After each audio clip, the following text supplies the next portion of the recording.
Hello बच्चों, कैसे हैं आप। लास्ट चैप्टर में हमने हमारे देश के क्लाइमेट के बारे में पढ़ा था और आज हम हमारे एसएस का नया टॉपिक जो है कि एनर्जी रिसोर्सेज के बारे में जानेंगे। किसी भी देश का डेवलपमेंट वहाँ पर पाए जाने वाले रिसोर्सेज पर निर्भर करता है।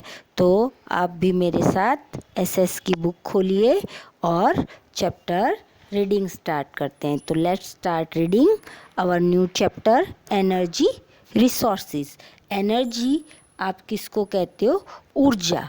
किसी भी तरीके से जो आपको मिलती है, चाहे आप खाना खाओ या हमें प्राकृतिक रूप से जो मिले, वो जिस भी तरीके से एनर्जी आपको मिलती है तो वो किन किन स्रोतों से मिलती है वो इस चैप्टर में हम जानेंगे। तो our country India is gifted with water, air, forest, minerals etcetera by mother nature.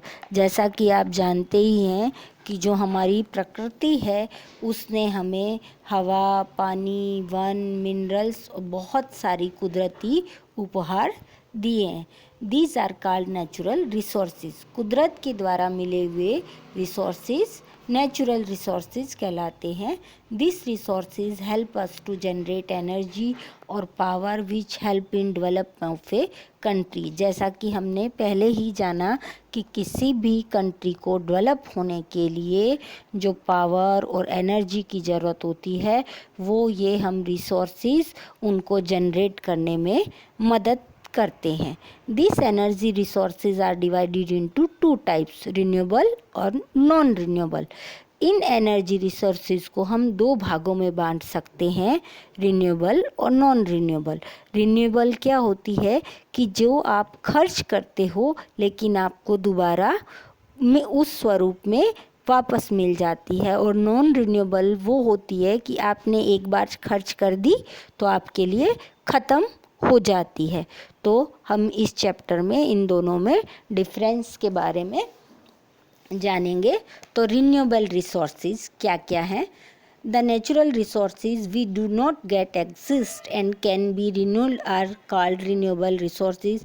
Solar energy, air, wind, soil, water, plants and animal are the example of the renewable resources. Renewable resources are also called inexhaustible resources. जैसा कि हमने देखा कि कुदरत से जो हमें मिलने वाले रिसोर्सेज हैं जो कभी भी ख़त्म नहीं होते, हमें दोबारा मिल जाते हैं, उन्हें रिन्यूएबल रिसोर्सेज पुनः प्राप्त होने वाले स्रोत कहते हैं। जैसे कि सोलर एनर्जी, हवा, पानी, मिट्टी, प्लांट्स, एनिमल, ये कुछ रिन्यूएबल एनर्जी के एग्जाम्पल हैं। तो इसमें से हम पहले जानते हैं सोलर एनर्जी के बारे में। जैसा चित्र में आपको बताया गया है कि सोलर पैनल आपको बना हुआ दिखाई दे रहा है, उसमें से आप सोलर एनर्जी को कैसे कलेक्ट कर सकते हो और कैसे यूज़ कर सकते हो। Solar energy is use in water heater, solar cooker, street light etc. Solar panel which receives more sunlight are used in Gujarat and Rajasthan. Windmills produce wind energy. Wind farms are set up with a number of windmills. Kutch in Gujarat and Tuticorin of Tamil Nadu have such wind farms. Hydroelectricity is produced with the help of water. Biomass is the energy derived from agriculture waste like rodent. यहाँ पर renewable resources में सबसे पहले उसने हमें solar energy के बारे में बताया है, जो कि हमें सूरज से मिलती है और हम उसका यूज कैसे कैसे कर सकते हैं, पानी गर्म करने में, कुकर में, स्ट्रीट लाइटों में के। और राजस्थान और गुजरात में जो है वो विंड मिल्स जो है पवन चक्की, उसके द्वारा भी आप विंड एनर्जी बना सकते हो।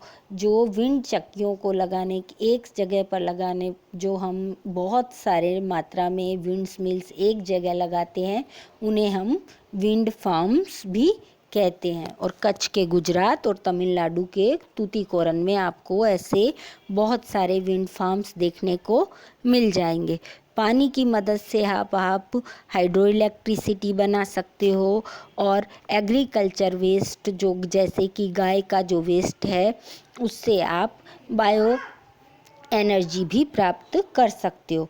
Plants are the very important natural resources, they provide us food and oxygen to breathe, wood is used as fuel और raw material is used for paper and furniture etc. The roots, leaf and stem some of plant are used for making medicine, that is why plant are called green gold। जैसा plant आपने अपने चारों तरफ देखे होंगे, आप जानते हैं कि प्लांट को हम हरा सोना भी कहते हैं। तो वो क्यों कहते हैं?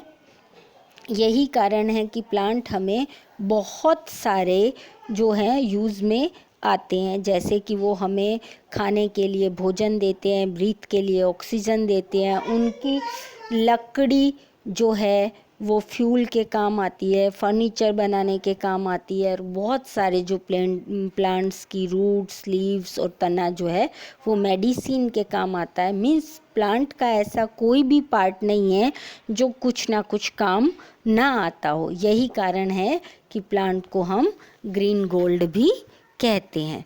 अब हमारा सेकंड टॉपिक आता है नॉन रिन्यूएबल रिसोर्सेज, कि जो रिसोर्सेज एक बार आप यूज कर देते हो वो दोबारा नहीं मिलते, तो उनको आप कहते हो non renewable resources. Turn your page. Natural resources which get exist and are not renewable are called non-renewable resources. Turn your page. Coal, petroleum, natural gas and minerals used in nuclear energy are some of the non-renewable resources. Non-renewable resources are called exhaustible resources, जैसे कि कोयल, petroleum, gas, minerals, ये सब आपके क्या हैं? Non renewable resources हैं, कि एक बार आप काम में ले लेते हो तो दोबारा आपको वही की वही चीज़ काम में लेने को दोबारा नहीं मिलती। जैसे कि आपने गाड़ी में पेट्रोल डाला और उसे यूज़ कर लिया, तो जब तक पेट्रोल था गाड़ी चली, और जैसे ही पेट्रोल गाड़ी आपको आगे ले जानी है तो आप नया पेट्रोल आपको डालना पड़ेगा, तो ही आपकी गाड़ी आगे चलेगी। तो इस तरह से हम जान सकते हैं कि एक बार जो चीज़ यूज हो गई तो वो हमें दोबारा नहीं मिली, तो वो नॉन रिन्यूएबल रिसोर्सेज कहलाती है। Coal is found under the earth and the most important source of power। कोयल जो है वो ज़मीन के नीचे से पाया जाता है, और हम जानते हैं कि वो पावर का एक बहुत अच्छा सोर्स है। It is used for producing heat and electricity. It is also used in engine and factories. The largest coal mine in India is Zaira। जो आपने देखा कि कोयल जो है वो हीट के लिए, इलेक्ट्रिसिटी के लिए इंजिन्स में, फैक्ट्री में यूज़ होती है, और जो हमारी सबसे बड़ी कोल माइंड भारत की है वो कहाँ पर है? ज़ाइरा में।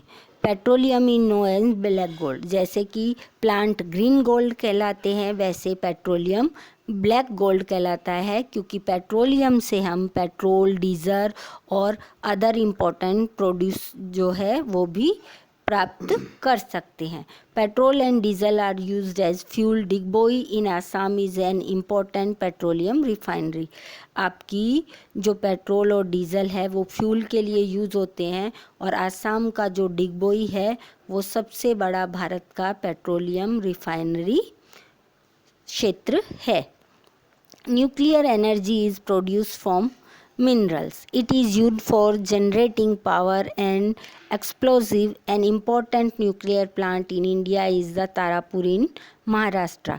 जो न्यूक्लियर एनर्जी है वो मिनरल से हमें प्राप्त होती है, और जो हमारे भारत का सबसे बड़ा न्यूक्लियर प्लांट है, विद्युत प्लांट, वो महाराष्ट्र के तारापुर में स्थित है। चित्र में आपको कोयल माइंस जो ज़ाइरा की है वो दिख रही है, और डिगबोई की पेट्रोलियम रिफाइनरी भी दिखाई गई है। कन्वर्सेशन ऑफ रिसोर्सेज, आप रिसोर्सेज को किस तरह से बचाकर उनका यूज़ कर सकते हो, तो वो इस पैराग्राफ में बताया गया है। It is very important you use the natural resources very carefully so that they last long. जैसा कि हम जानते हैं कि किसी भी चीज़ को आप सोच समझ कर अच्छे से उसका उपयोग करोगे तो वो आपको लंबे समय तक काम में आती है। The non-renewable resources are getting depleted at a very fast rate। और जैसा नॉन रिन्यूएबल जो सोर्सेज हैं हम जानते हैं कि बहुत जल्दी नष्ट होते जाते हैं, इसीलिए ज़रूरी है to conserve the resources we should try to use renewable resources and that too wisely। इसलिए बहुत ज़्यादा ज़रूरी है कि कोई भी रिसोर्सेज चाहे वो रिन्यूएबल हो चाहे नॉन रिन्यूएबल हो उसका उपयोग सोच समझ कर करना चाहिए। आशा है आपको चैप्टर अच्छे से समझ आया होगा। एक बार फिर से दोहराने की और समझने की कोशिश करें। Thank you.